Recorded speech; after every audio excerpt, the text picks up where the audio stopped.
తినలేకపోయారండి. తినలేక విషం ఉన్నది అని కేకలు వేశారు. అయితే మన యొక్క హృదయం అనేటువంటి కుండలో మనం సాంబార్ పెట్టామనుకోండి, అది మరగనిస్తామే, అలా మరుగుతుంది. మరి మనం అదే అట్లాగే పెట్టామనుకోండి పై మీద ఆ పాత్రలో, అది మడ్డిగట్టుకుపోతుందండి. ఆ రీతిగా సాంబారు వలె మన హృదయంలో ఎట్టా ఆ పాత్రలో సాంబారు ఎలా మరుగుతుందో అలాగే మన హృదయంలో దుస్తత్వం మరిగిపోతూ ఉందండి. అలాగే అట్టి పెట్టినప్పుడు అది మడ్డిగట్టిపోయిందండి.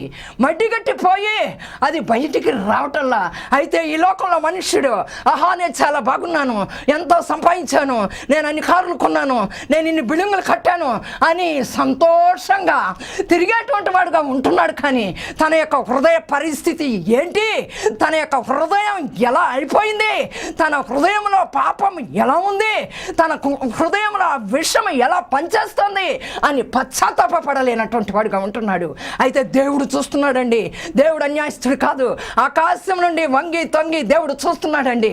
మరి ఒక మాట ఉంది కదా, మనుషులు పైవేషాన్ని చూస్తారు, నీ హృదయాన్ని దేవుడు చూస్తాడు అని చెప్పి ఈ రోజున పై వేషాలకి, పై మోజులకి, పై యొక్క మరి సౌకర్యాలకి, పై యొక్క అంతస్తులకి, ఆస్తుల కోసం మనం బాగా ఉన్నామని నటిస్తున్నాం. కానీ మరి అయితే మన హృదయంలో ఆ సాంబారు మరిగినట్టు దుష్టత్వం, ఆ పాపం మడ్డిగట్టిపోయి ఉంది. ఆ దాన్ని మరి ఒప్పుకుంటావా? ఈ దినాన ఎవరైతే నా హృదయంలో ఆ కుండ అనేటువంటి హృదయంలో ఆ విషం అనేటువంటి పాపం ఉన్నది యేసయ్యా అని ఒప్పుకుని విడిచిపెట్టినటువంటి వాడే ధన్యుడు అవుతాడండి. ఆ తర్వాత విషమున్నదని కేకలు వేశారు. అయితే మనం మోకరించి ప్రార్థన చేసేటప్పుడు యేసయ్యా నా హృదయంలో, నా కొండ అనేటువంటి హృదయంలో విషం అనేటువంటి పాపం ఉన్నది యేసయ్యా, నా పాపాన్ని కడుగేసయ్యా అని అడగలేనటువంటి వారంగా ఉంటున్నాం. ఎంతసేపు పై రంగు పూసిన భక్తి చేసేటువంటి వారంగా ఉంటున్నాం. అయితే నా యొక్క ప్రవర్తన అంతట్లో నీ అధికారం ఉండాలి యేసయ్య. నా ప్రవర్తన అంతట్లో నేను అధికారిగా పెట్టుకుని నేను ప్రవర్తించాలి యేసయ్య.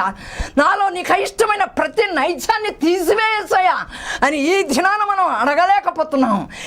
నా ప్రియమైనటువంటి వారులారా, ఎవరైనా దేవుని సన్నిధిలో మోకరించి మీరు ప్రార్థన చేసేటప్పుడు ఈ హృదయం అనే కొండలో పాపం ఉన్నది తీసివేయి అని కేకలు వేసేటువంటి వారిగా ఉన్నారా?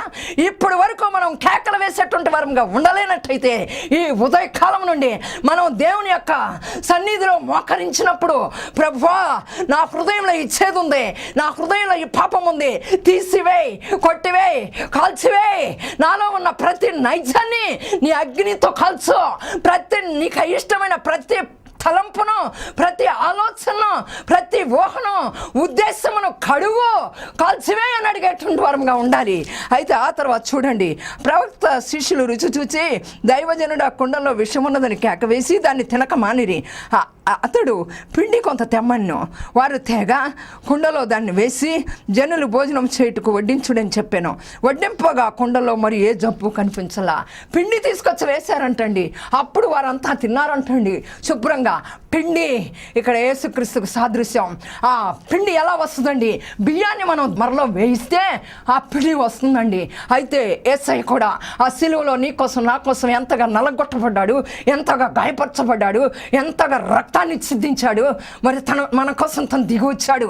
అలా నలగొట్టబడినటువంటి యేసయ్యను వారు పిండిని ఎలా ఆ కూరలో వేశారో, పిండి తీసుకువచ్చి ఆ కుండలో వేశారో అప్పుడు అది రుచిగా ఉంది.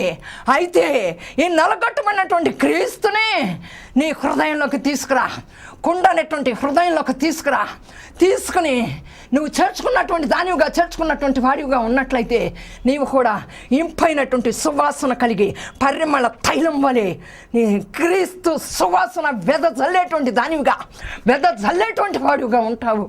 నా ప్రియమైనటువంటి వారులారా, ఈ ఉదయకాల సమయంలో ఒక్కసారి మన హృదయాలు ఎలా ఉన్నాయో చూసుకుందాం. మనకుండనేటువంటి హృదయంలో ఆ విషయం ఉందేమో, మరి మనం ఆ పిండిని చేర్చుకుని నలగొట్టబడిన యేసయ్యను మన హృదయంలోకి చేర్చుకుని క్రీస్తుకి ఇంపైనటువంటి సువాసన వెదజల్లేటువంటి వరంగా, క్రీస్తు సువాసన వెదజల్లేటువంటి వరంగా, పరిమళ తైలంగా మనం కనపడాలని ఈ ఉదయకాలంలో మనం ఆశిద్దాం. కనుక తలలు వంచండి, ప్రార్థన చేసుకుందాం. మమ్మల్ని మిక్కిలి ఘనంగా ప్రేమిస్తున్న ప్రియపరలోక తండ్రి, మీకు స్తోత్రాలు. ఈ దినాన వలన ఇదిగో ప్రభా కుండలో విషం ఉన్నది అని దైవజనుడా కుండలో విషం ఉన్నదని ఆ శిష్యులు కేకలు వేశారు యేసయ్య. మేము కూడా ప్రభా గుండె అనేటువంటి హృదయంలో విషము అనేటువంటి పాపము దాగి ఉన్నది, మమ్మలను కడుగు అని కేకలు వేసేటువంటి వరంగా చేయేసయ్యా. ఒక్క ఆత్మనైనా ఆ రీతిగా దర్శించండి యేసయ్యా. రికమర సందర రికందర వరందర పరిశుద్ధాత్ముడా మీ అగ్నిని పంపించి వారి హృదయాల్ని మరి మీరు దర్శించండి యేసయ్యా. ఇది నా మాట కానే కాదు యేసయ్యా, మీ మాట యేసయ్యా.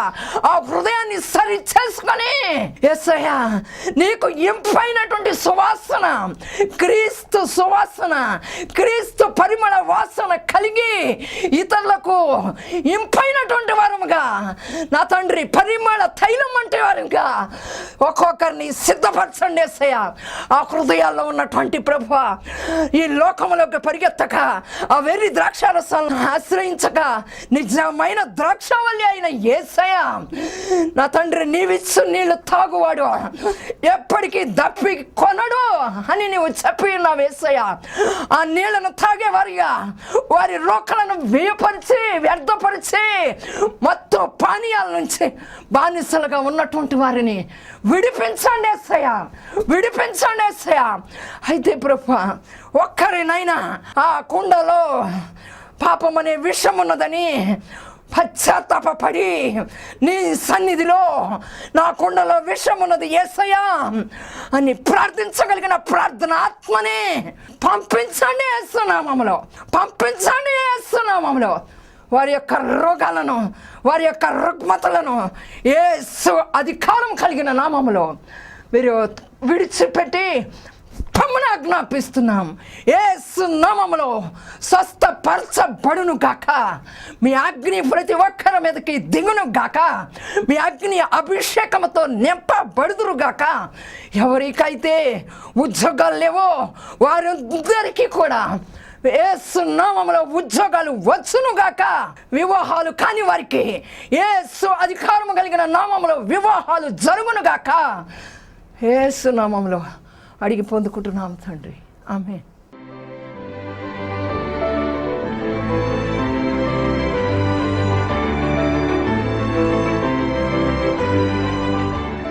క్రైస్తవుల ఐక్య వేదిక స్వర్ణదీపిక, క్రైస్తవుల విజ్ఞానవాహిక స్వర్ణదీపిక, క్రైస్తవుల చైతన్య దీపిక స్వర్ణదీపిక, సార్వత్రిక క్రైస్తవ జనవాణి సమైక్యతా బాణి క్రీస్తు మార్గ పురోగామి మన పత్రిక స్వర్ణదీపిక చదవండి, చదివించండి. ప్రతి క్రైస్తవ కుటుంబానికి ఆత్మజ్ఞాన మేలుకొలుపు సువార్త సంఘాల సమైక్య శక్తికి కొత్త మలుపు. ఇదే మన స్వర్ణదీపిక పిలుపు. సభ్యులు కండి, సభ్యులను చేర్పించండి. ఉత్తమ క్రైస్తవ సామాజిక పత్రిక స్వర్ణదీపిక. ప్రతి 15 రోజులకు ఒకసారి మీ ఇంట్లో స్వర్ణదీపిక పత్రిక ఉంటుంది. 6 మాసాల చందా 100 రూపాయలు, సంవత్సర చందా 200 రూపాయలు. వెంటనే మీ పూర్తి అడ్రస్తో మనీ ఆర్డర్ చేయండి. మా అడ్రస్ స్వర్ణ Deepika, Lavanya residency, door number 26-14-17, 4వ అంతస్తు, జింకానా గ్రౌండ్స్ వద్ద, గాంధీనగర్, విజయవాడ 3. Cell 9392135100 and 9676355567. క్రైస్తవుల ఐక్య వేదిక స్వర్ణదీపిక, క్రైస్తవుల విజ్ఞానవాహిక స్వర్ణదీపిక, క్రైస్తవుల చైతన్య దీపిక స్వర్ణదీపిక, సార్వత్రిక క్రైస్తవ జనవాణి సమైక్యతా బాణి క్రీస్తు మార్గ పురోగామి మన పత్రిక స్వర్ణదీపిక చదవండి, చదివించండి. ప్రతి క్రైస్తవ కుటుంబానికి ఆత్మజ్ఞాన మేలుకొలుపు సువార్త సంఘాల సమైక్య శక్తికి కొత్త మలుపు.